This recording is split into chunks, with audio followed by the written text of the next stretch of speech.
এই যে president Ebrahim Raisi মারা গিয়েছে, বাহ, পারে না খালি জান্নাতে ঢোকায়া তালা মাইরা চাবিটা নিয়ে আসতে। বাংলাদেশে শিয়ার সংখ্যা এখন প্রায় কোটির কাছাকাছি। ভাবতে পারবেন এটা? মানে লাখ না, বিশেষ করে বেদাতীদের একটা অংশ ওরাও নিজেদের অজান্তে শিয়া হয়ে আছে। কেউ 80%, কেউ 70%, কেউ 90%, আর কেউ যেতে যেতে একেবারে 100%। ওদের আকীদা এত জঘন্য। আর কেউ তো আছে ডাইরেক্ট শিয়া না, তবে শিয়া প্রেমী। এটা বাংলাদেশ গতকাল দেখেছে।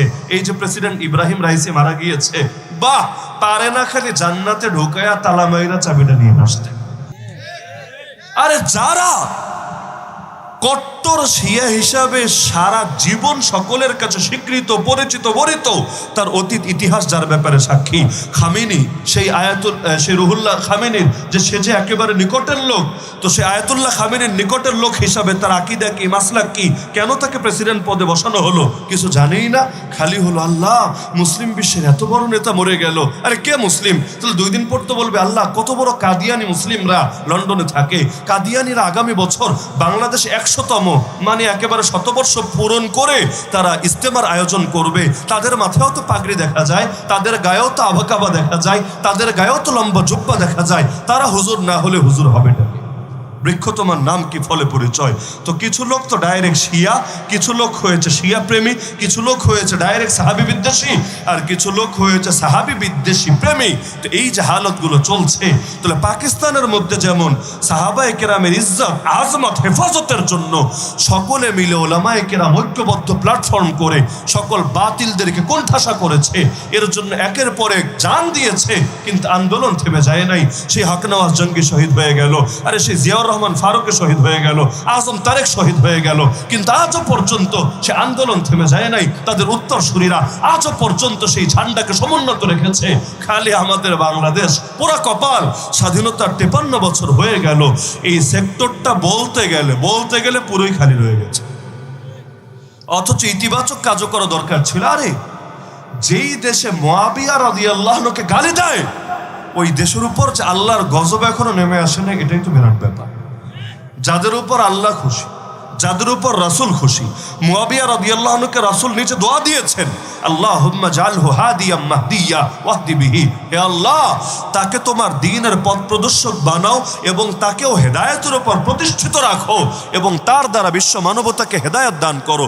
তো তিনি তো দোয়াই করে দিলেন যে আল্লাহ তার দ্বারাও হেদায়েত দাও আর তাকেও হেদায়েতের উপর অটল রাখো। তো কেউ যদি বলে যে মুআবিয়া গোমরা হয়ে গিয়েছে, সে তো বলতে চায় আল্লাহর রাসূলের দোয়া আল্লাহ কবুল করে নাই, আল্লাহ ফিরিয়ে দিয়েছে।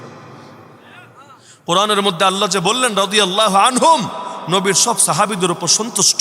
আরে এখান থেকে একজন সাহাবী যদি কেউ মনে করে বাকি আছে, যিনি সাহাবী হিসাবে পরিচিত ছিলেন এবং ঈমানের উপর মৃত্যুবরণ করেছেন, একজনও মাত্র বাকি আছে, কোন মুখ নিয়ে দাঁড়াবে আল্লাহর সামনে? তো এই দেশে নবীর কত সাহাবীকে নিয়মিত গালিগালাজ করা হয়, আর শিয়াদের তো কালেমার মধ্যে অংশ বানিয়ে দিয়েছে এগুলো। যেমন অনেকে হয়তো দেখেছেন, নতুন করে একজন শিয়া হচ্ছে আরবে, তার কালেমা পড়াচ্ছে, কালেমার লাস্টের দিকেই অংশ আশহাদু আন্না আবা বাকরিন ওয়া উমারা ওয়া উসমানা ওয়া আয়েশাতা ফিন্নার, আমি সাক্ষ্য দিচ্ছি আবু বকর, ওমর, ওসমান, আয়েশা তারা জাহান্নামী, নাউযুবিল্লাহি মিন যালিক। এমনকি ইহুদিদেরকে যদি জিজ্ঞাসা করেন, বলতো তোদের উম্মতের মধ্যে, মানে নবী মুসার উম্মতের মধ্যে সর্বশ্রেষ্ঠ কে? ইহুদিরাও বলবে নবী মুসার সাহাবীরা। খ্রিস্টানদেরকে জিজ্ঞাসা করেন ঈসা নবীর উম্মতের মধ্যে সর্বশ্রেষ্ঠ কে? ওরাও বলবে ঈসা নবীর সাহাবীরা। আর শিয়াদেরকে জিজ্ঞাসা করেন মুহাম্মদুর রাসূলুল্লাহ সাল্লাল্লাহু আলাইহি ওয়াসাল্লামের উম্মতের মধ্যে সবচাইতে নিকৃষ্ট কে? ওরা বলবে নবীজির সাহাবীরা। ভাবতে পারেন? এমনকি ইরানের মধ্যে আজও পর্যন্ত সেই অগ্নি পূজারী যে কিনা ওমর রাদিয়াল্লাহু আনহুকে নামাজের মধ্যে কুপিয়ে কুপিয়ে ছুরিকাঘাত করে করে হত্যা করেছে, সেই জালেমের কবরকে মাজার বানিয়ে আজও পর্যন্ত প্রত্যেক বছর তারা সেখানে ওরস পালন করে, আনন্দ উদযাপন করে, জশ্নে জুলুস বের করে। মুসলমানের কবরের কাছে গিয়ে না, এক আগুন পূজারী মুশরিকের কবরের কাছে গিয়ে এত খুশি কেন? যে ওমরকে শহীদ করেছে। এমনকি তাদের দেয়ালে দেয়ালে পর্যন্ত আবু বকর, ওমর, ওসমান এদের নামে লানত গুলো ওরা লিখে রাখে। তো দেখতে যেহেতু হুজুর লাগে, আর যেহেতু তাদের মেয়েরাও পর্দা পশিদা করে, আর আমেরিকারে মাঝে মধ্যে বড় গলায় হুমকি ধমকি দেয়, এজন্য অনেকে অটো ইরান প্রেমী শিয়া প্রেমী হয়ে গিয়েছে।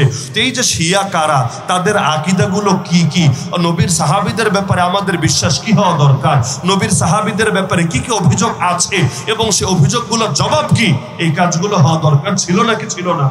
আরে ছিল নাকি ছিল না? আজও পর্যন্ত হয়েছে? হয় নাই। আপনারা নিয়ত করেন, আল্লাহ যদি হায়াত দান করেন এই সবগুলো শূন্যতাকে দূর করবেন ইনশাআল্লাহ।